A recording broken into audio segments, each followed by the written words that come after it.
here in the U.S. Bill? Thank you. William Janess on the border. I want to bring in Daniel Garza with us for more on this. President of the Libre Initiative and a former Interior Department official under George W. Bush. Nice to have you, Daniel. Jen Psaki yesterday on what she describes as the benefits of the immigration bill. Watch.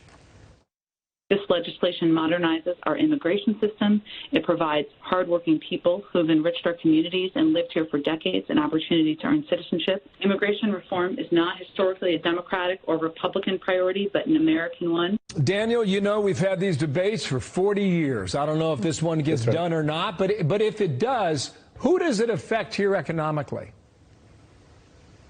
Well, it's going to benefit the American people. Bill, look, the status quo right now is unacceptable, and we have, I think, a moral and a national imperative to pass immigration reform. Look, we're facing work shortages, especially in the agricultural sector. California, for example, California farmers said that over 45% of them faced work shortages during the past 5 years. We have processing delays at the border. We have long backlogs that are also causing pressures at the border, as we're seeing. And then, of course, just unfettered entry is causing a security risk to America. So we need to get on with the business of actually changing the status quo. But we want a sensible, effective bill that is crafted by both sides. And I was really disappointed with the strategy of the Democrats to try to impose a unilateral bill without having consulted or having any kind of contribution or collaboration from the opposing side that they're going to need to pass this bill. Yeah. But what in the bill was there anything in there that you liked? Like, for example, I was curious how the Libre Initiative, or you personally feel, about the path to citizenship that is laid out in the bill.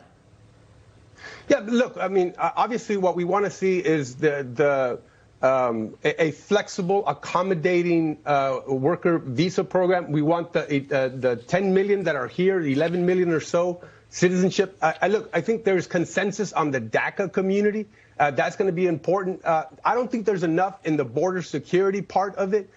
We are a country of law, and we want to know that our laws are going to be enforced, and people have to respect our conditions as to who comes into the border and who doesn't. And even though there's, increased fines apparently for smugglers and narco traffickers and human traffickers, it actually kicks the can down to the Attorney General to set those penalties.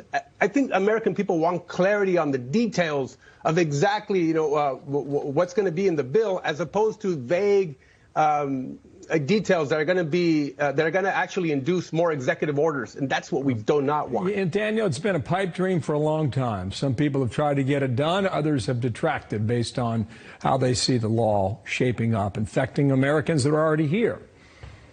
Is now the time? We are so overdue.